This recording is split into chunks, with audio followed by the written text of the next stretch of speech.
बिस्मिल्लाहिर्रहमानिर्रहीम, अस्सलाम वालेकुम नाज़रीन, मैं हूं यासिर रशीद और आप देख रहे हैं द लास्ट आवर। स्टूडियो मेरे साथ मौजूद हैं सीनियर तजज़ियाकार राना मोहम्मद अजीम साहब। नाज़रीन, पाकिस्तान की सियासत ये है कि कल एक तरफ फैसला ये आया कि गवर्नर बलीगुर रहमान साहब का जो हुक्मनामा था उसे मुअत्तल कर दिया गया। बतौर वज़ीर आला पंजाब चौधरी परवेज़ इलाही साहब को बहाल कर दिया गया। अंडरटेकिंग भी मांगी गई। 11 जनवरी को अब इसकी अगली समात भी होने जा रही है और 11 जनवरी को ही स्पीकर पंजाब असम्बली सिप्तान खान साहब ने इजलास भी बुला लिया है। दूसरी तरफ वफाक के लोग ये राय रखते हैं कि जो हाई कोर्ट ने फैसला दिया है, इस फैसले के खिलाफ हम सुप्रीम कोर्ट में जाएंगे।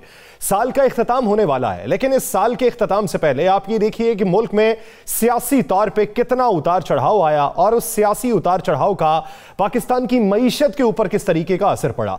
अगर अब असेंबलियां तहलील की जाती हैं तो क्या नए इंतखाबात का मंजरनामा वज़ा हो जाएगा? असेंबलियों की तहलील से पहले चौधरी परवेज़ इलाही साहब ने जो एतमाद का वोट लेना है, उसके नताइज क्या होंगे? पाकिस्तान तहरीक-ए-इंसाफ ये कहती है कि 187 मेंबर हमारे पास मौजूद हैं। दूसरी तरफ speaker Punjab assembly, deputy speaker Punjab assembly, उनके खिलाफ तहरीक अदम एतमाद है। तहरीक अदम एतमाद किस दिन उस पर वोटिंग होगी, उसमें कामयाबी के कितने इम्कानात हैं? अगर तमाम तहरीक जो हैं वो कामयाब हो जाती हैं, एक तरफ तहरीक अदम एतमाद कामयाब होती है और दूसरी तरफ एतमाद का वोट कामयाब हो जाता है, तो फिर मंजरनामा क्या होगा? और दूसरी तरफ अगर तहरीक एतमाद जो है वो नाकाम होती है, एतमाद की तहरीक कामयाब हो जाती है, तो फिर पाकिस्तान तहरीक इंसाफ के हाथ में है पंजाब असम्बली, तो फिर तहलील कब होगी? इस पूरे सियासी मुआशी मंजरनामे पर बात करेंगे।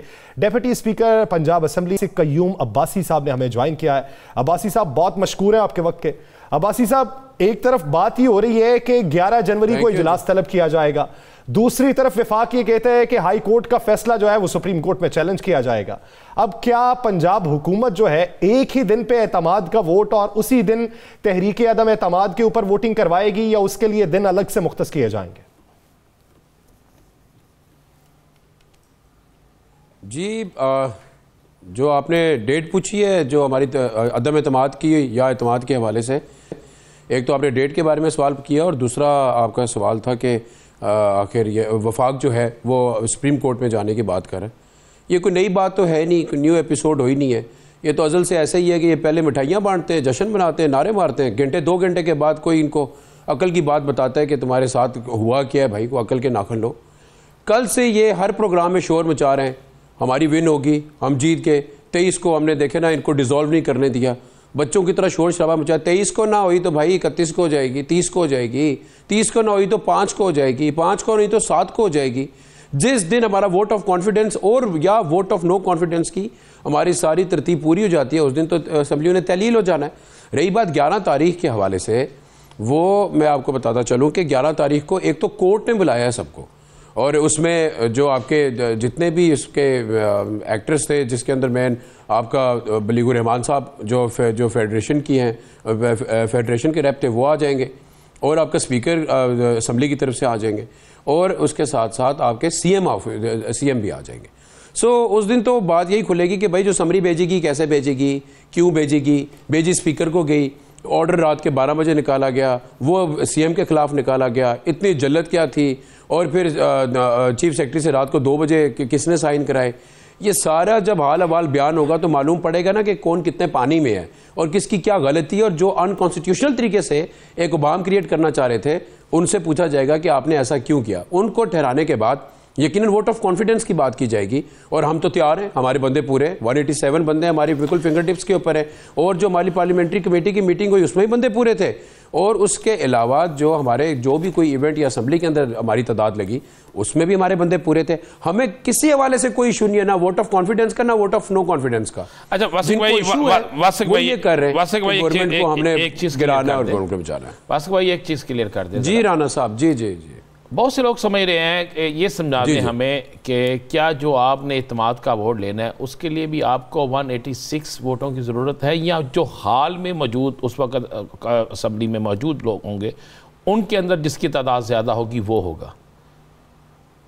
बड़ा अहम सवाल किया आपने, और वोट ऑफ कॉन्फिडेंस और वोट ऑफ नो कॉन्फिडेंस के लिए आपको 186 मेंबरान जो है 50% से ज़्यादा 186 बनता है, और उन मेंबरान की हाज़िरी को यकीनी बनाना पड़ता है। वोट ऑफ नो कॉन्फिडेंस होगी तो वो ओपोजिशन पूरी करेगी, और वोट ऑफ कॉन्फिडेंस के लिए अगर गवर्नर कहेगा तो वो आपके सीएम को करना पड़ेगा, नंबर 1। नंबर 2, जब ये हो जाता है, आपका वोट ऑफ कॉन्फिडेंस का अमल हो जाएगा और उसमें एक पीटीआई की विन हो जाती है, तो फिर वो एज इट इज़ बरकरार रहेंगे, और उसके मोस्ट प्रॉब्ली दूसरे दिन ही समरी चली जाएगी इसको डिसॉल्व करने की, क्योंकि उसमें हमारी बाउंड भी नहीं है, और वो हमारा एक अपना, आप समझें कि हमारा प्रोगेटिव है, सीएम का प्रोगेटिव है। और अगर खुदा ना ख्वास्ता किसी हवाले से अगर आपकी वोट ऑफ कॉन्फिडेंस जो है वो अगर मुकम्मल नहीं होती, तो फिर आप रन ऑफ इलेक्शन में चले जाते हैं। जब रन ऑफ इलेक्शन आएगा एक न्यू सीएम के मुंतखब करने का, तो फिर आपको मेजॉरिटी वोट लेना पड़ता है, जिसका मेजॉरिटी वोट होगा वो सीएम मुंतखब हो जाएगा। तो इसमें तो दोनों ही तरफ से ही आप विन नजर आ रहे हैं, दोनों तरफ से आप ही विन नजर आ रहे हैं। मैं क्या तरीके मैं यही तो कह रहा हूं कि ये आपकी बात दुरुस्त है बिल्कुल। हमारे मुतमईन होने की वजह है, और मुतमईन रहने की सबसे बड़ी वजह यही है कि एक तो हमने अपने आप को कॉन्स्टिट्यूशनली बाउंड रखा है, जो हमारे प्रोगेटिव है हमने उसी को देखा है, हम अपनी हद से तजावज़ नहीं कर रहे, और जितना हमारा कद है हम उतनी बातें कर रहे हैं। हम उनकी तरह नहीं है ये 2 बंदे बिठा दिए और अल्लाह माफ़ करे मुल्क में कैसी अनारकी फैली हुई है दहशतगर्दी की, और जनाब उठ के पूरा दिन फार्मूले बता रहे स्पीकर हाउस के अपना असम्बली के बाहर कंटेनर लगा दो, और जैसे राना सल्लल्लाहु अलैहि ने किया। भाई तुम अपनी फ़िक्र करो, किस चक्कर में पड़े हुए हो? गवर्नर हाउस के बैक साइड पे जी क्यारियाँ बना दो, उसके फ्रंट पे पुलिस खड़ी कर दो, यहाँ पर रेंजर खड़ी कर दो। सो ये ऑल नॉनसेंस है। हम इसलिए मुतमईन है कि भाई हमारे बंदे भी पूरे हैं और हम कॉन्स्टिट्यूशनल वे से चल रहे हैं। जो लेटर लिखा है ना स्पीकर साहब ने, वो कॉन्स्टिट्यूशनल राइट रखते हुए लिखा है, वो रूलिंग थी कि स्पीकर साहब की, वो गजटेड हुई फिर। सो कहने का मतलब यह है कि हम मुतमईन इसलिए हैं कि अल्लाह का शुक्र है हमारा नैरेटिव भी ठीक है, हम लोग अपने लीगल ग्राउंड्स पे भी ठीक हैं, और कोर्ट से भी हमें। अब्बासी साहब, हिकमत अमली क्या है? क्या एतमाद का वोट पहले लिया जाएगा, यानी तहरीके अदम एतमाद की तरफ तो फिर आप जाएंगे नहीं? एतमाद का वोट अगर कामयाब हो गया तो फिर उसकी जरूरत ही नहीं पड़ेगी। यासिर साहब इतनी कीमती बात है, ये यकीनन हमारी स्ट्रेटेजी है, हमें अपनी स्ट्रेटेजी के मुताबिक प्ले करने थे, लेकिन मैं आपको ये यकीन दिलाता हूं कि इनको सरप्राइज मिलेगा। यही आपको मैं बता रहा हूं, सरप्राइज मिलेगा इनको, इतने आराम से जान नहीं छूटेगी, इनको सरप्राइज मिलेगा। ये खज्जल होंगे, ये पिटेंगे, ये चीखे मारेंगे, ये जमीन पर लकीरें लगाएंगे, और उसके बाद फिर ये उसके बाद मुंह की खाने के बाद ये आराम करेंगे। चलें वासक भाई, ये बता दें आपके जनवरी निकालेंगे या जनवरी निकालेंगे या जनवरी में आप देंगे ने बड़ा सरप्राइज? जनवरी निकाल देंगे या जनवरी में ही सरप्राइज देंगे? नहीं, जनवरी में न्यू ईयर के ऊपर इनको सरप्राइज मिलेगा। इनको सेंटा की तरफ से भी सरप्राइज मिलेगा, इनको बहुत सारी चीजें मिलनी है जनवरी में। देखें ना, ऐसा है कि जनवरी तक भी मामला इसलिए चला गया है बिकॉज इन्होंने जब आपकी vote of no confidence assembly में आ जाती है, तो फिर आप उसमें असम्बलियाँ तहलील नहीं कर सकते, या वोट ऑफ कॉन्फिडेंस के लिए कह देता है गवर्नर, तो तभी नहीं कर सकते। तो इस वजह से थोड़ा सा डिले हुआ, लेकिन ठीक है, हमें पूरा एतमाद है अपनी सारी टीमों पे, और सबसे बढ़ के हमारे अपने नुमाइंदों के साथ साथ जो हमारे कोएलिशन पार्टनर हैं वो भी हमारे साथ बिल्कुल चट्टान की तरह साथ हैं, और हम लोग ऑन बोर्ड हैं। द डे हमने वोट ऑफ कॉन्फिडेंस अपना विन किया, हम उसके नेक्स्ट डे इनको सरप्राइज दे देंगे। अब्बासी साहब, ख्वाजा साद रफीक साहब ये कहते हैं कि अदालत ने जो आपको 15 दिन का वक्त दिया है, ये हॉर्स ट्रेडिंग के लिए दिया है, इसी के खिलाफ हम सुप्रीम कोर्ट में जाएंगे। तो ये बात कल कह देते ना, ये जब फैसला आया तो अंदर से फिर मिठाई खाते और जश्न मनाते हुए आए, पूरी रात तकरीरों पे तकरीरें करते रहे कि हमें फ़ायदा हो गया, पीटीआई नुकसान में चलेगी 23 को। भाई मैं ये समझता हूँ कि हम हॉर्स ट्रेडिंग की वजह से हमने अपनी गवर्नमेंट को लूज़ किया था पंजाब में। हॉर्स ट्रेडिंग की वजह से हमें फेडरल में नुकसान हुआ, और ये खरीदो फरोख्त हमारा वतीरा तो नहीं रहा पॉलिटिक्स के अंदर। कोई एक बंदा बता दे किसको खरीदा है, किसको बेचा, क्या किया, हम तो साफ सुथरे रहे। आज से नहीं, अज़ल से पॉलिटिक्स के अंदर ये पैसे चलाने का रिवाज मुस्लिम लीग नून का वतीरा रहा है। ये लोगों को 10% के नाम पे पैसे लेना देना, ये जरदारी साहब इस बात पे मशहूर है। मैं तो जब पॉलिटिक्स नहीं भी करता था तो मैं जरदारी साहब को मिस्टर 10% के नाम से जानता था। अब आप मुझे बता दें, मैं हल्फन ये बात कहता हूँ आपको, तो मैं इसके अलावा क्या बोलूँ कि ये वो लोग खरीद सकते हैं, हमारे पास तो ना इतने पैसे, ना हमारे पास इतने वसाइल है, और ना हम ये रीत पाकिस्तान की पॉलिटिक्स में लाते हैं। हम समझते हैं कि डेमोक्रेटिक सिस्टम में पॉलिटिकल पार्टीज को ग्रो करना चाहिए, और ग्रो करने के लिए ज़रूरी है कि ये गंदे काम छोड़ दें, सारे छोड़ दें। आपके तमाम मेंबरान पाकिस्तान में? नहीं, हमारे एक हमारी मेंबर हैं जिनके बेटे की कीमो है, वो बाहर हैं और यकीनन उनकी भी एक बड़ी परेशानी है, उनसे भी रब्ता हो गया और वो आएंगे इंशाल्लाह। और हमारे जो कुछ तीन गालिबन मेंबरान थे जो उम्रे पे गए हैं एंड वो भी उनकी भी वापसी की डेट ऑलमोस्ट कंफर्म हो गई है और इन सबको देखते हुए हम लोग इंशाल्लाह अपना टाइम दे देंगे। वैसे भी 11 तारीख को मेरे नज़दीक 11-12 को फाइनल बात हो जाएगी वोट ऑफ कॉन्फिडेंस के हवाले से, और वोट ऑफ नो कॉन्फिडेंस तो उन्होंने पहले ही वापस ले ली थी सीएम के खिलाफ। तो उस पर जो तारीख आएगी हम तो पूरे तैयार हैं भाई, और यकीनन हमसे कॉन्सेंट लिया जाएगा तारीख के हवाले से। हमारे पास तो अभी प्रोग्रेटिव, हम 11 से पहले भी ले सकते हैं, ये तो कोर्ट ने हमें इजाज़त दी है, लेकिन हम अपनी स्ट्रेटजी डेफिनेटली एक फुल फ्लेज स्ट्रेटजी बना के अपने लोगों की वापसी की तारीख को सामने रखते हुए फैसला कर लेंगे। आने वाले वक्त में आप क्या देख रहे हैं हालात को, किस तरह? खान साहब ने आज जो हमारी मुलाकात खान साहब से हुई उसमें खान साहब ने कहा कि अप्रैल में इलेक्शन है। राना साहब आपकी आवाज़ कट रही है, थोड़ा सा ऊंचा बोलिएगा। मैं क्या, कप्तान के साथ जो आज हमारी मुलाकात हुई खान साहब के साथ, उन्होंने कहा जी अप्रैल में इलेक्शन है, आप अप्रैल में इलेक्शन देख रहे हैं? ओके, आप अप्रैल में इलेक्शन देख रहे हैं? यकीनन देख रहे हैं। मैं इसको आपको जी राना साहब, मैं इसको इसलिए कानूनी तौर पे बता रहा हूँ। देखिए, सबसे पहली बात क्या है, 11 तारीख को ना सबको बुला लिया कोर्ट ने, एंड 11 तारीख को आके ये फैसला हो जाता है। 11 को या 12 को, 2 दिनों के अंदर ही कोर्ट एक ही दिन में भुगता देगी सबको उस मैटर को। राना साहब, जिस तरह आप ये बात कर रहे हैं कि अप्रैल के अंदर इलेक्शन हो सकते हैं, लेकिन वो बिलखुसूस बात जो अदालत की तरफ से कर रहे हैं वो तो पंजाब की कर रहे हैं। कुली तौर के ऊपर खान साहब को मंजरनामा किस वजह से दिखाई देता है? उसकी बड़ी वजह देखिए यासर, एक चीज़ तो ज़हन में रखिएगा, अगर वफाकी हुकूमत को इस बात का इतबार हो, 1% इतबार हो कि जनाब इलेक्शन नहीं होंगे, अगर पंजाब में हुकूमत डिज़ोल्व भी हो जाती है, तहलील भी हो जाती है, तो हमें कोई फ़र्क नहीं पड़ेगा, तो वफाकी हुकूमत ये कोशिश कभी ना करती, बल्कि वो खुशियाँ मनाती और कहती जनाब आप फौरी तौर पर दोनों सूबों में असम्बली तहलील कर दे, जैसे वो पहले कहते थे। अब उन्हें पता है कि अगर पंजाब और KPK की असम्बलियाँ तहलील हो जाती हैं तो उसके बाद यासिर साहब आप ये कहेंगे किसी तरीके से भी ये बच जाएंगे, तो ऐसा मुमकिन नहीं है। फिर आपको पूरे पाकिस्तान में हर सूरत में इलेक्शन करवाने पड़ेंगे। ये नहीं कि आइन कहता है, आइन नहीं कहता, लेकिन हालात 67% आपका पाकिस्तान इलेक्शन में हो तो किस तरह मुमकिन है कि आप किस तरह अफोर्ड करेंगे? आप अमेरिका नहीं हैं, आप भारत नहीं हैं, आप यूरोप नहीं हैं। आप जो मिसाल देते हैं अमेरिका में हर सूबे के इलेक्शन लहदा वक्त में होते हैं, वो अमेरिका है, उसके कितने सूबे हैं, उनके सिस्टम क्या हैं? भारत का क्या सिस्टम है, कितने सूबे हैं, उनका सिस्टम क्या है, और आपके कितने सूबे, आपका सिस्टम क्या है, आपको ये देखना होगा। यस सर, लिहाजा ये आप बात एक ज़हन में रख लीजिएगा, बड़ी क्लियर और साफ। मैं आपको एक चीज़ बता दूँ कि ये इनको करना ही पड़ेगा, और असम्बलियाँ तहलील होने से बचाने के लिए नून लीग और PDM आखिरी हद तक जाएगी, क्योंकि वो समझते हैं कि ये हमारे लिए मौत के बराबर है, यानी सियासी खुदकशी है कि पंजाब और KPK की असम्बली तहलील हो गई तो PDM सियासी खुदकशी कर लेगी और उस पर सियासी खुदकश हमला हो जाएगा, और जिसके बाद आप कहें कि जनाब PDM बच जाएगी, तो ऐसा मुमकिन नहीं है। राना साहब, आप क्या समझते हैं कि आने वाले दिनों के अंदर जब इंतखाबात का माहौल बन जाएगा, वो इंतखाबात का माहौल पाकिस्तान की मईशत के ऊपर किसी तरीके से असरअंदाज होगा और माशी तौर के ऊपर इशारिये किस तरीके से बेहतर होंगे? यानी आप इलेक्शन के बाद बरसर इक़्तिदार आने वाली जो भी टीम है, किसी भी जमात से ताल्लुक़ हो, उसके बरसर इक़्तिदार आने के कितने माह बाद माशी तौर पर इस्तेहकाम देखें? माँ नहीं, अब तो साल लगेंगे ना। आप माँ का तो लफ्ज़ ख़त्म कर देना। यासर साहब, क्या बात कर रहे हैं आप? कितने, आप किस बात कर रहे हैं? मुल्क की माशियत है, खजाना खाली, केसेस ख़त्म, खुद का हमले शुरू,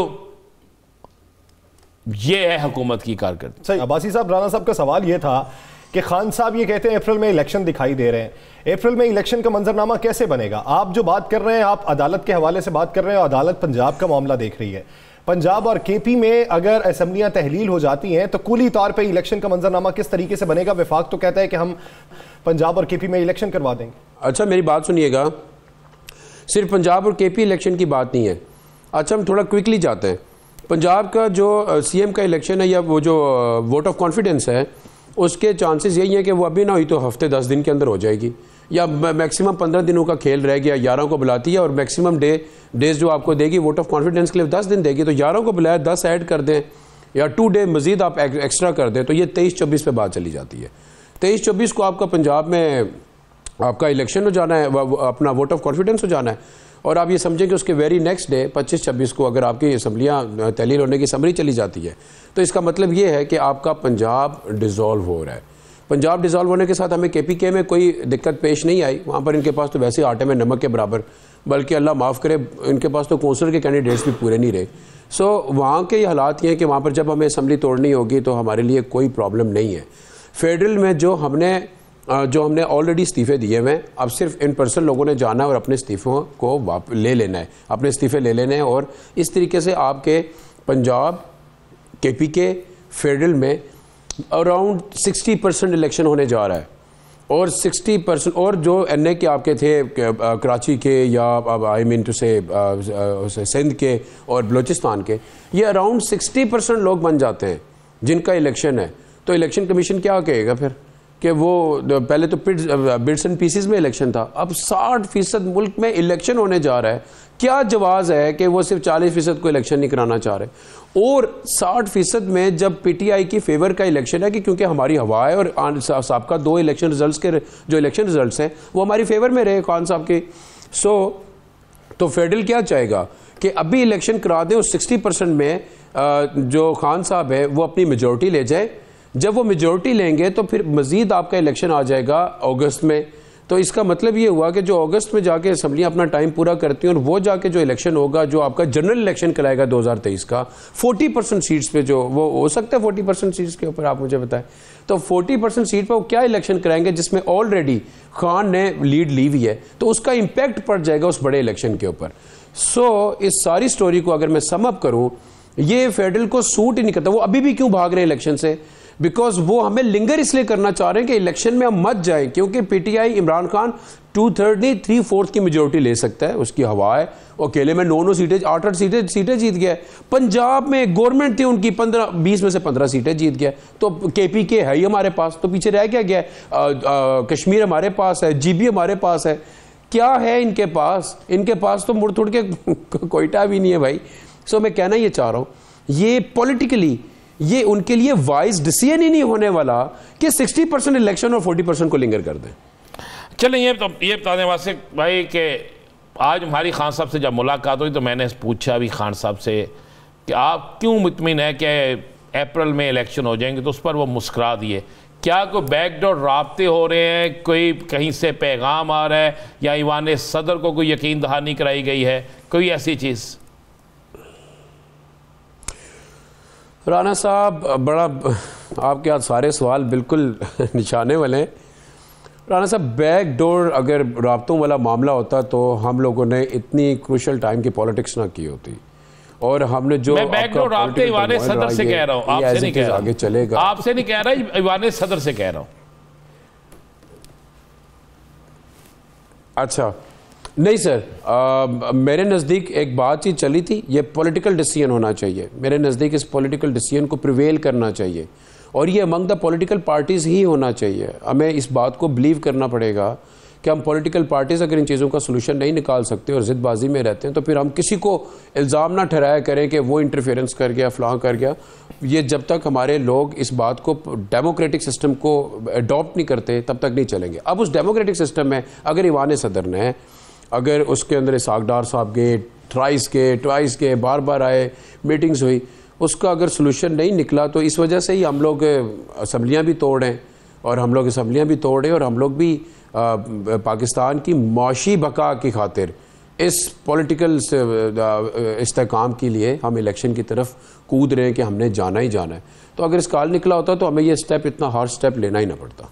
अब्बासी साहब, कुछ दिनों पहले जब पाकिस्तान मुस्लिम लीग काफ को ये ऑफर दी गई थी कि आप PTI के अंदर जम हो जाएं, तो उनकी तरफ से ये बात सामने आई थी कि हम अपनी अलग शराकत बरकरार रखना चाहते हैं।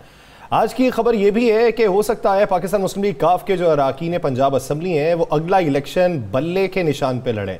क्या ऐसा कोई इम्कान है?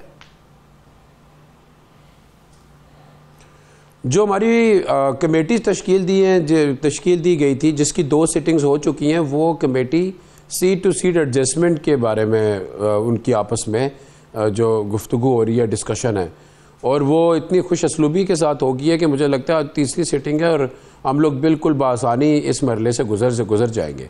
इसका ये मतलब है कि वो यकीनन एज अ इंडिविजुअल एंटिटी वो अपना तशख़्ख़ुस को बरकरार रखना चाहती है PMLQ, और PTI यकीनन एक बड़ी जमात है, पाकिस्तान की सबसे बड़ी जमात है, तो यकीनन मिल के इलेक्शन लड़ेंगे तो उनके लिए आसानी हो जाएगी। हमारे वैसे भी हार्ड टाइम फ्रेंड्स हैं। और अच्छा वासिफ भाई, ये तो बता दें, इसाक डार साहब और ईवान सदर में रब्ता रहा, चले मामला तय ना हो सके, और आपने दुरुस्त कहा कि मामला तय आप लोगों को ही करने चाहिए, किसी तीसरे को नहीं आना चाहिए, लेकिन जो मामला तय नहीं हो सके उनकी तरफ से क्या ऑफर थी, कब इलेक्शन की ऑफर थी उनकी तरफ से जिस पर मामला तय नहीं हुआ? देखें, हमारे तमाम हमने जो अपनी गुफ्तगू का जो एक ही सेंट्रल पॉइंट रखा है वो एक है, वो ये है कि हमें इलेक्शंस की तरफ जाना होगा, और ये कोई ज़ाती जंग नहीं है, बल्कि ये क्लब किया जाता है माशी इस्तेकाम के साथ। जब आपकी पॉलिटिकल जो अभी आपकी गवर्नमेंट है फेडरल की, मुझे ये बताएं कि उसकी अगर लेजिटिमेसी नहीं है कि वो उसने कल जाना है, परसों जाना है, टाइम नहीं पूरा करेगा, सूबे उसके पास नहीं है, उनके पास अक्सरियत खो सकते, लॉट ऑफ चाय मगोई चल रही है, तो जब ऐसे हालात हो तो इसमें गवर्नमेंट की लेजिटिमेसी जब खो जाती है तो वो कैसे मुल्क में कंडीसिव एनवायरनमेंट रखेगी? अपने IMF के पास जाते हैं या किसी भी आपके किसी बैंक के पास जाते हैं, इंटरनेशनल बैंक से जो आपको देते हैं, आपको कर्जा वगैरह देते हैं, या आपको अपने मुआशी इस्तेकाम के लिए कैसे किसी से रवाबित बनाएंगे जब आपकी लेजिटिमेसी आपने खो दी? सो हम ये चाहते हैं कि अब इलेक्शन होना चाहिए। इस इलेक्शन से जो गवर्नमेंट आएगी वो एक लेजिटिमेट गवर्नमेंट होगी जो कि पाकिस्तान को मुआशी इस्तेकाम दिला सकती है, और ये election it's a panacea to all economic ills of Pakistan now, इसके अलावा कोई रास्ता नहीं है।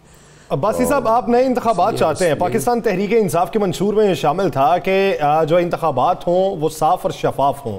आप इलेक्शन में इस्लाहात लाना चाहते थे, लेकिन जब EVM ही ना हो, जब ओवरसीज़ पाकिस्तानियों को वोट का हक ही ना हो, और विफाक आपके साथ इस मामले पे बैठ के बातचीत करने को तैयार ही ना हो, तो क्या समझते हैं पाकिस्तान तहरीक इंसाफ के बयानिए को किस हद तक धचका पहुंचेगा और इलेक्शन किस हद तक सबूताश होंगे? अगर ये गवर्नमेंट इस बात पे सीरियस होती ना कि ये एक फ्री एंड फेयर इलेक्शन की तरफ जाना चाहते हैं, तो ये एटलीस्ट EVM के मामले पे हमने इनको मुतअद्दिद बार हमने बुलाया। ईवान सदर के अंदर भी कई मीटिंग्स हुई जब हमारी गवर्नमेंट थी कि भाई आए हम लोग इलेक्शन रिफॉर्म्स पे काम करते हैं, और ये जो डब्बा है, देखें डब्बा जो है उसके अंदर जो फीड किया जाएगा वही चलेगा, तो इसमें जो फीड करने का प्रोसेस है उसको मिल के डिसाइड कर लेते हैं वो किसके लिए था। ओवरसीज़ के लिए हमने इतना बड़ा एक हमने ब्रेक थ्रू रखा हुआ था कि हमारी रेमिटेंसेज हैं $30 बिलियन पे चली गई थी, हम उनको मौका दें। अफसोस के साथ जिस पॉलिटिकल जमात का सियासत का जो महवर है वो यही है कि हमने पैसे बचाने, कर्जे मुकाने, केस ख़त्म कराने, नैब से जान छुड़ानी है, वो कैसे सोच सकती है कि पाकिस्तान को आगे बढ़ने का क्या रास्ता है। सो मैं ये कहता हूँ कि यकीनन ये बहुत बड़ा सवाल उठेगा और इसमें बहुत बड़ा इशू भी क्रिएट हो सकता है कि पाकिस्तान की सबसे बड़ी पॉलिटिकल पार्टी, उसका एतराज़ है चीफ इलेक्शन कमिश्नर के ऊपर, हमारा डायरेक्ट एतराज़ है।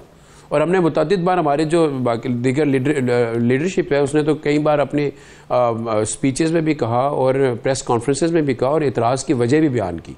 सो मैं ये कहता हूँ कि आगे बढ़ने का जो रास्ता है वो एक ही है, वो ये कि फ्री एंड फेयर इलेक्शन को इंश्योर करना, कम से कम इनके बैठे हुए इंश्योर नहीं हो सकता करना, ये तशरीफ ले जाए और इस पे विफाकी हुकूमत को सोचना चाहिए। बसूरत दीगर बहुत सी आवाज़ें भी इस पे उठेंगी और पंजाब की सूरत हाल ये है कि 11 जनवरी को इजलास बुलाया जा रहा है, तो उससे 10 दिन के बाद एतमाद का वोट ले लिया जाएगा और उसकी कामयाबी के बाद असेंबली को तहलील कर दिया जाएगा। बहुत शुक्रिया वासिक कय्यूम अब्बासी हवाले से अपना वक्त देने के लिए। नाज़रीन, इसी सियासी मंजरनामे में मजीद भी बात करेंगे, लेकिन एक शॉर्ट ब्रेक के बाद कहीं नहीं जाएगा। स्टे विद अस।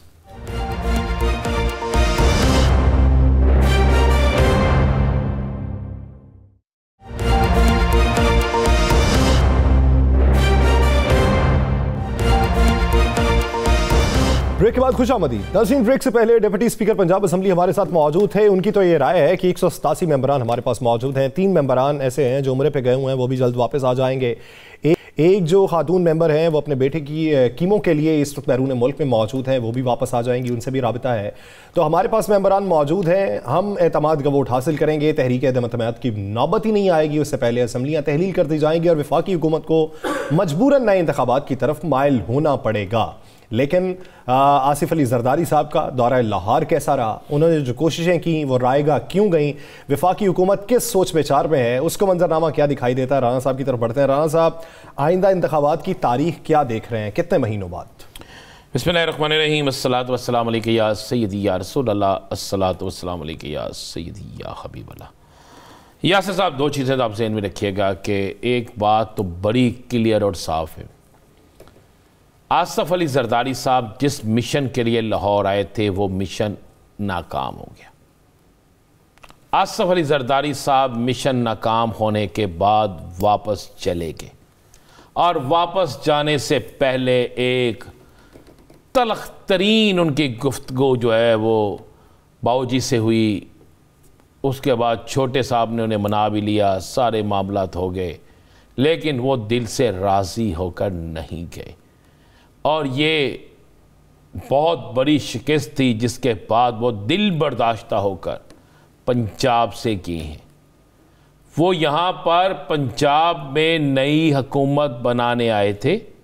उनके पास जो टारगेट था, उनकी जो गुफ्तगू थी, उनके पंजाब में पार्लिमानी लीडर जो थे, जो वज़ीर आला के उम्मीदवार थे, उसके बाद दीगर जो लोग थे, वो कह रहे थे, ये दावे कर रहे थे कि जरदारी साहब कभी गेम नहीं हारते। लेकिन जरदारी साहब यहाँ से हारने के बाद चले गए। एक तो आपको बता दूँ कि उन्हें कामयाबी नहीं मिली, वापस चले गए। दूसरी चीज़ मैं आपको बता दूँ, आसिफ अली जरदारी साहब जिन के कंधों पर बैठकर आना चाहते थे, जिनकी उनको यकीन दहानी थी, जिन लोगों ने उन्हें बड़ा अप्रोच किया था, जिन लोगों ने उन्हें यह यकीन दिलाया था कि जनाब सब ठीक हो जाएगा, उनकी तरफ से भी आसिफ अली जरदारी साहब को कोई रिस्पॉन्स नहीं मिल सका। और तीसरी चीज़, पीटीआई के जो लोग ये तोड़ना चाहते थे वो भी इनको उस तरह कामयाबी नहीं मिल सकी। अब इनको सिर्फ एक कामयाबी मिली है जिस पर ये बड़े खुश हैं, और वो कामयाबी इनके गले की हड्डी बन गई है। वो कामयाबी ये है कि 23 दिसंबर को असम्बलियाँ तहलील नहीं हो सकी। भाई 23 को दिसंबर को नहीं हुई, 23 जनवरी को हो जाएंगी, 19 जनवरी को हो जाएगी, 15 जनवरी को हो जाएंगी। इससे आगे मामला नहीं जाएगा इन जगहों में। लेकिन जो कामयाबी ये चाहते थे, ये चाहते थे पंजाब में हुकूमत तब्दील हो, ये चाहते थे चौधरी परवेज़ लाई को ख़रीदा जाए, चौधरी परवेज़ लाई का बाउल लगाया जाए, चौधरी परवेज़ लाई को अपने साथ तैयार किया जाए, चौधरी परवेज़ लाई की हमायत ली जाए। इन तमाम चीज़ों में ये नाकाम हुए। अरकान असम्बली को तोड़ने में नाकाम हुए। उसके बाद दीगर जो चीज़ें थी उसमें ये सारे बड़ी बुरी तरह नाकाम हुए। जब ये नाकाम हुए तो नाकामी के बाद आसिफ अली जरदारी साहब दोबारा अपने सूबे में जा चुके हैं। अब आती है बात, इससे ज़रा आगे चले जाते हैं ना, कि क्या पीटीआई अपना वोट बैंक पूरा कर लेगी? जो आपने एक सवाल किया, पीटीआई का वोट बैंक पूरा है। मैं आपको बड़ी क्लियर सी बात दूं, अगर 1 या 2 वोट कम भी हुए फिर भी 186 होते हैं। अगर उसके बावजूद भी नहीं होता, मैं मान ले 3 वोट कम हो जाते हैं, जिसका ये दावा कर रहे हैं, उसके बाद क्या होगा? दोबारा इलेक्शन होगा, उसी दिन होगा, इलेक्शन होगा, उसमें जिसके वोट ज्यादा होंगे वो जीत जाएगा। तो वोट तो फिर पीटीआई के ज्यादा निकले। इनके पास तो अपने बंदे नहीं है। ले, मैं चैलेंज कर रहा हूं यासर साहब, मैं चैलेंज से कह रहा हूं, मुस्लिम लीग नून के अपने लोग पूरे नहीं हैं, ना सूबों में ना मरकज में। जिस दिन आपको असम्बलियां तहलील होती नजर आई, उसके बाद आप देखिएगा कि मुस्लिम लीग नून और पीपल्स पार्टी के घोंसलों से कितने इनके अरकान असम्बली उड़कर तहरीक इंसाफ के घोंसले की तरफ जाते हैं। मैं आपको ये बिल्कुल ठीक कह रहा हूं। इनको इलेक्शन क्यों नहीं करवा रही, इलेक्शन में क्यों नहीं जा रहे? इनको ये खौफ है और इसी खौफ की वजह से ये सारे मामला चल रहे हैं। अब इस मौजूदा सारे सिनेरियो में जरदारी साहब नाकाम हो गए। कप्तान बाजी फिर जीत गया है। कप्तान बाजी नहीं हारा। कप्तान की ही हुकूमत है पंजाब में। अगर कप्तान की हुकूमत को हटाने वाले खुद हट गए हैं, कप्तान के वजीर आला हाउस को सील करने वाले अपने गवर्नर हाउस के बाहर जो है ताले लगवाने पे मजबूर हो गए हैं। गवर्नर साहब जो है अपने एक परेशानी में पड़ गए हैं। लाहौर में जो प्रेस कॉन्फ्रेंस 3 वज़रा ने की है, आप उनके चेहरों से उनकी परेशानी का अंदाजा नहीं लगा रहे थे। अब वो कहते हैं जी हमें अदलिया पे यकीन नहीं है। आपके हक में फैसला है, अदलिया ठीक है। आपके हक में फैसला ना है, आपको अदलिया पे यकीन नहीं है। आप कहते हैं जी अदलिया ने इस पर गलत किया है, चले आप सुप्रीम कोर्ट चले जाए। क्यों नहीं जाते? जाएं सुप्रीम कोर्ट। सुप्रीम कोर्ट में जाके चैलेंज करें इस फैसले को। दूध का दूध पानी का पानी हो जाएगा। और सुप्रीम कोर्ट ने भी अगर ये गलत करार दे दिया तो बेचारा मर तो गया ना सियासी तौर पर भी, और आने वाले वक्त में भी जो बेचारा है गवर्नर पंजाब की सियासी मौत इसलिए हो जाएगी कि अगर उसका किया हुआ नोटिफिकेशन डिनोटिफाई का गलत साबित हो गया सुप्रीम कोर्ट से भी, जिसे ये चैलेंज करने का कह रहे हैं। पहली बात ये चैलेंज नहीं करेंगे, यासर मैं आपको बता दूं, अगर ये चैलेंज करेंगे तो उसमें ये फंस जाएंगे। इसलिए कि बड़ी क्लियर सी चीजें हैं। ये फैसला किसी एक जज ने नहीं किया, बेंच ने किया है फैसला। और उस फैसले में बाकायदा अगर वो फैसला 1% भी दुरुस्त होता तो चौधरी परवेज लाई को यह कहा जाता कि आपको 3 दिन 4 दिन या 5 दिन दिए जाते हैं, इसमें आप एतमाद का वोट लें। आप क्यों नहीं, हम कहते हैं कि इनके लोगों ने नहीं कहा जनाब आप ये हदायत करें जब तक फैसला नहीं होता उस वक्त तक असम्बली ना तो क्यों डरा है इनको? असल मामला यह है कि इनके अपने परिंदे उड़ चुके हैं, इनके अपने वोट पूरे नहीं हैं। मुस्लिम लीग नून ने कहा था कि जनाब हमने तमाम अरकान असम्बली को लाहौर बुला लिया है, तो मुझे बताएं असम्बली में उस दिन जो इजलास हुआ है 25 मेंबर नहीं थे इनके, बाकी कहाँ गए? और खुद जो इनके अपोजिशन लीडर है वो पाकिस्तान में नहीं थे पाकिस्तान में नहीं थे। तो फिर जब इनके अपोजिशन लीडर जिसने लीड करना है, जिनके अलावा कोई और वजीर आला बन नहीं सकता, वो नहीं है यहाँ पे, तो आपको यहाँ से अंदाजा नहीं होता कि इनका सीरियसपन कितना होगा। आगे बढ़ते हैं, कुछ बात कर लेते हैं। खान साहब को जो यकीन है, जिस तरह आप प्रोग्राम के पहले इस समय ये बात कर रहे थे कि उन्होंने पेशीन गोई की है कि अप्रैल के अंदर इलेक्शन दिखाई दे रहे हैं, वो किन यकीन दहानियों पे बात कर रहे हैं? अप्रैल या मई, खाली मैं सिर्फ अप्रैल ना रखें, उसके साथ मई भी चले मई। कुछ मेरे पास इतला ये है, चाहे कोई माने या ना माने, कि ईवान सदर से कुछ राब्ते हुए हैं और उन राब्तों में कहा गया है कि मुल्क जिस तरफ जा रहा है उसके लिए सियासी इस्तेहकाम इंतहाई ज़रूरी है। तो जिसके जवाब में सदर साहब ने यह पैगाम उन्हें दिया है कि सियासी इस्तेहकाम के लिए आपको नए इलेक्शन की तरफ जाना पड़ेगा। जब आप 12-13 जमातें मुल्क का मुआशी इस्तेहकाम, मुल्क के मुआशी हालात बेहतर ना कर सकें यासर साहब, तो फिर आपको इलेक्शन की तरफ ही जाना पड़ता है। तो जिसके बाद मेरे पास ये बड़ी खबर है कि इत्तला ये है कि सदर साहब को कहा गया है कि आप इस तरह करें, मई, पहले कहा गया कि हमें जून का बजट पेश करने दें, सदर साहब ने इनकार कर दिया कि इस पर कप्तान राजी नहीं होगा। सही। फिर उन्हें कहा गया चले हमें मई में इलेक्शन के लिए जाना है, मई तक का हमें ऐसा कर दें कि हम 1 महीना और इक़्तिदार में नहीं, उसके बाद मई में इलेक्शन हो जाए। तो उस पर सदर साहब जो है वो मेरा ख्याल है कप्तान से अगले 1-2 दिन में मुलाकात करेंगे और उस मुलाकात में ये सारी चीज़ें सामने रखेंगे। जितना मर्ज़ी मुस्लिम लीग नून कह ले, हम राब्ते नहीं कर रहे, मैं आपको ये कन्फर्म इतला दे रहा हूँ कि ऐसा हुआ है और ऐसा होने जा रहा है। आगे ये पहले की तरह काम पूरा होता है या नहीं होता ये हम नहीं कह सकते, लेकिन ये बात चल भी रही है, ये बात चली भी है और इस बात को लेकर आगे चलने के लिए तैयार भी हैं। और मैं आपको एक बहुत बड़ी क्लियर बता दूँ, आपको पता है कि मुल्क के पास ख़जाना नहीं है, आपका ख़जाना खाली, डॉलर आपके पास नहीं है, आपने अपने केस ख़त्म करा लिए हैं, दहशत गर्दी शुरू हो गई है, लेकिन इन सब के पास एक ही चीज़ है, कप्तान की गरी, कप्तान की गरी, इसके अलावा कोई चीज़ नहीं है। आपको बताऊं, इनसे पूछा गया, किसी ज़िम्मेदार शख्स ने पूछा कि आप कप्तान के मतलब कितनी बातें इतना कर रहे हैं, क्या कप्तान के खिलाफ कोई करप्शन का एक सबूत आप ला सके हैं? तो उसका जवाब पता क्या है? नहीं जनाब, वो गरी बेची है। पूछा कप्तान ने कोई करप्शन की है? नहीं जनाब, वो गरी बेची है। कप्तान ने कोई कमीशन खाई है, नहीं जनाब वो गरी बेची है। कप्तान ने कोई गलत काम किया, नहीं जनाब वो गरी बेची है। मगर कप्तान के अलावा कुछ नहीं निकाल सके, जिसके बाद इनकी गरी के अलावा इनके पास है कुछ नहीं, जिस पर इनकी सजश हुई है। मैं आपको ये बिल्कुल ठीक कह रहा हूं।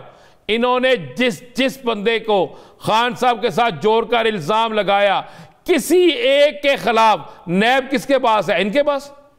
नैब इनके पास है ना जी। FIA इनके पास है ना, पकड़े तमाम क्यों नहीं? तहकीकाती इदारे हैं इनके पास ना। वो तहकीकाती इदारे अभी तक जो ये इल्ज़ाम लगाते हैं कि खान की टीम करप्शन करती रही, क्यों नहीं पकड़ रहे? इन्होंने इल्ज़ाम लगाया जी अमर कियानी अरबों रुपए खा गया मेडिसन में। भैया अब आपके पास है सारा कुछ, क्यों नहीं पकड़ा? इसलिए कि इनके पास कुछ है ही नहीं, सबूत नहीं है। कहा गया जी फलां बंदा फलां कर गया, खत्म हो गया। इन FIA ने जिस शख्स को पकड़ा उसकी फौरी बेल हो गई। बेल किन बुनियादों पे हो गई? कि इल्जाम झूठे थे, इल्जाम गलत थे। तो अब आने वाले दिनों में यासर साहब जब इनके पास कुछ नहीं है तो इनको लाने वाले, इनके सपोर्टर, ये अगर किसी मुल्क में पैसे मांगने जाते हैं, वो कहते हैं क्या गारंटी है कि आपकी हुकूमत रहेगी, क्या गारंटी है कि आपके मुल्क के अंदर मुआशी इस्तेहकाम बेहतर रहेगा। ये चीज़ें पूछी जाती हैं।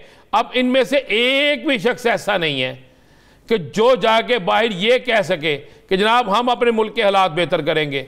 जहाँ यहाँ तो ये आलम है कि अमेरिका को खुश करने के लिए बिलावल भुट्टो जरदारी साहब मुस्लिम लीग नून के वज़रा को जलील करने से बाज नहीं आते।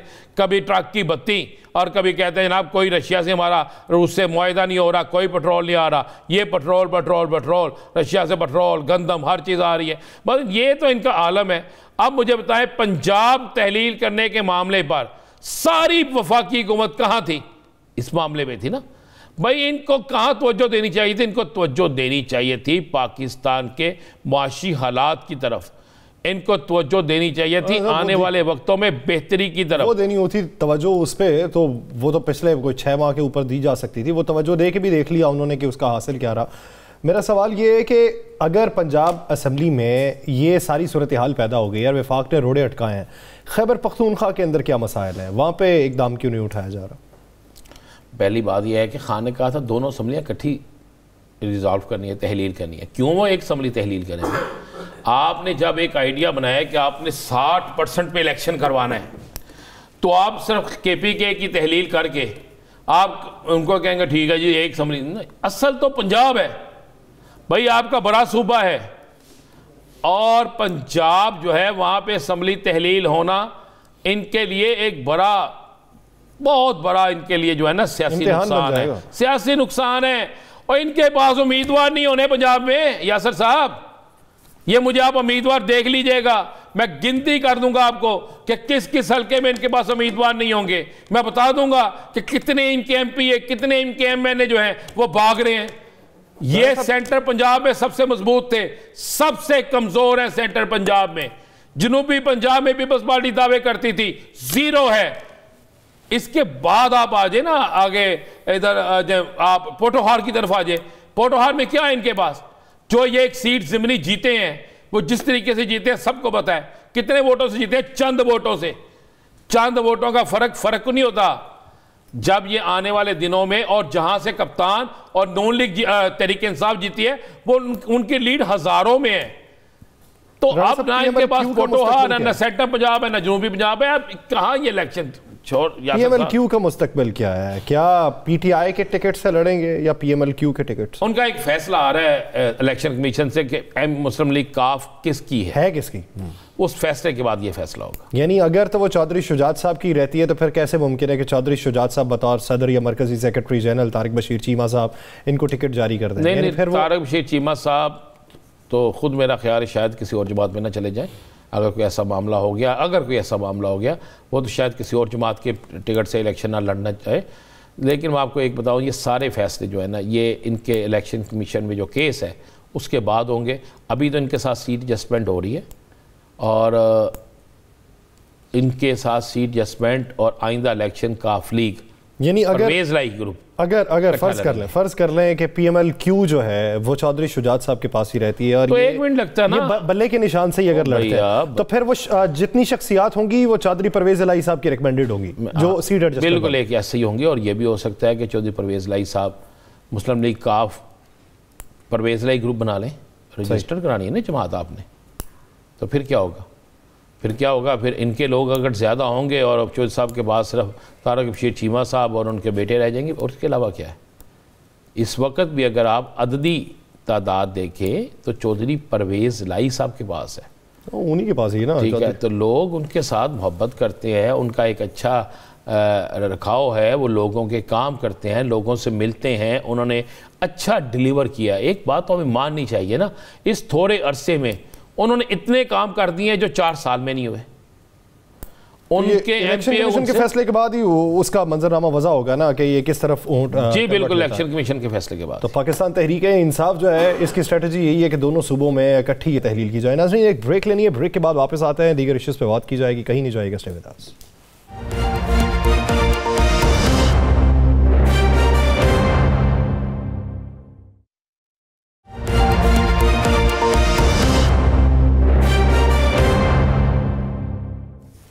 ब्रेक के बाद खुश आमदी। नाज़रीन, पाकिस्तान से करप्शन के खात्मे का दावा हर कोई करता है, हर हुकूमत आती है करप्शन के खात्मे का नारा लगाती है, लेकिन हकायक उसके मुनाफी होते हैं।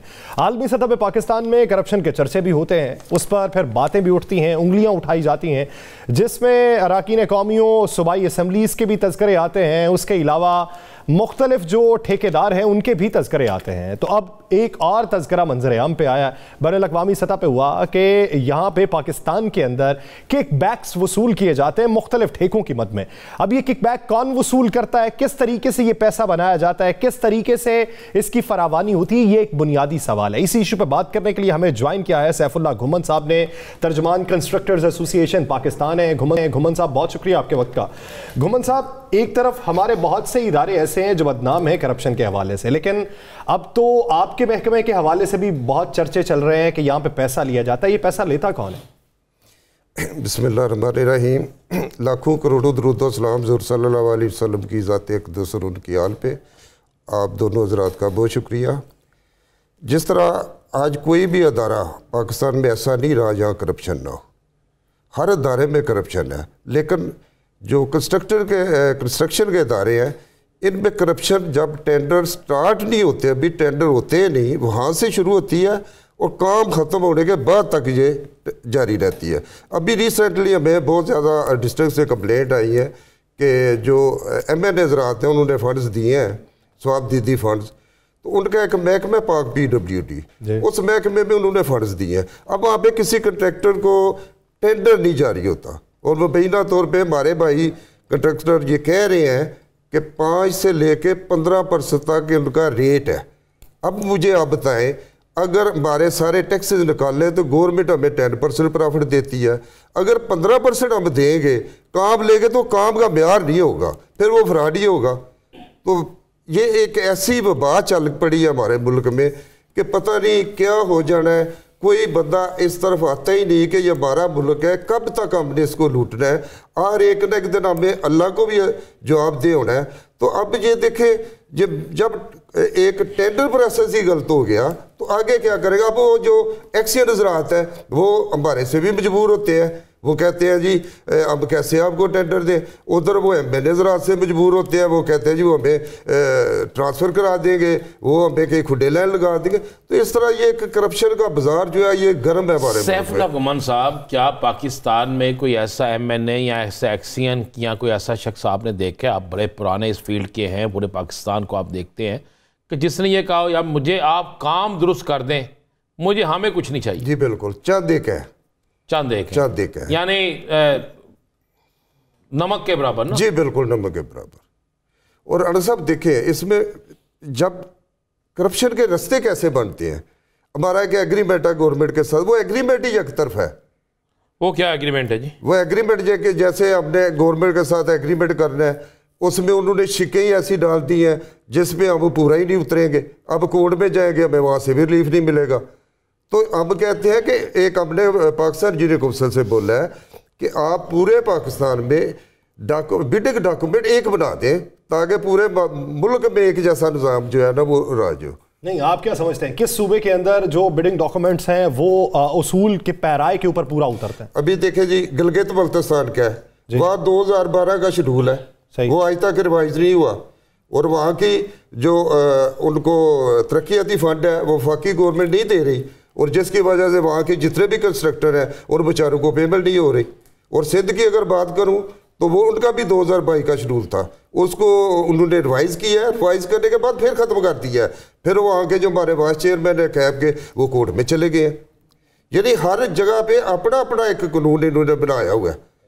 ये आपने एक 13 रुकनी एक अपना बनाया हुआ है, बड़ा सवालनामा भी कि आपको इस 13 रुकनी जो चीज़ें हैं जिसमें प्री क्वालिफिकेशन है, 5% परफॉर्मेंस गारंटी है, उसके बाद डिपार्टमेंट मट्टी की कीमत नहीं देता, किसी प्रोजेक्ट के जब तक फुल फंड ना हो टेंडर कॉल ना किया जाए। आपके प्रोग्राम में हमारे चेयरमैन साहब आए थे, ये जो पिछले दिनों महंगाई का तूफान आया उसमें 50% से लेके 100% तक महंगाई हुई है, लेकिन अब पंजाब गवर्नमेंट ने किया, हमें रिलीफ दिया है कि 10% उन्होंने कहा कि हम आपको प्राइस वेरिएशन देते हैं, 10% टोटल लागत जो है ना उसकी 10%, हमने वो भी कबूल किया, लेकिन KPK में वो नहीं दे रहे। वहाँ पे सिंध में दे रहे हैं, सिंध में तो सुने पैसे दे देते हैं, काम करें ना करें। सर पता है क्या है, बात वही आ गई कि हमने ये सोच लिया है कि हमने पता नहीं मरना नहीं या हमने आगे जवाब नहीं देना। लेकिन घुमन साहब एक सवाल तो बनता है, एक्सीएन अगर इसमें मुलव्वस है, MNS मुलव्वस हैं, तो काली भेड़े तो हर डिपार्टमेंट में होती हैं, आप में भी कुछ लोग होंगे जो उनके साथ मिली भगत करके पहले खुद ऑफर करते होंगे। जी बिल्कुल होता है, अगर हम ऑफर नहीं करता, हम कंपटीशन करते हैं, टेंडर ले लेते हैं, तो कोई भाई का लाल उस MNA के या उस MP के हल्के में काम करके तो दिखाए, वो काम ही नहीं करने देंगे, फिर क्या करेंगे आप?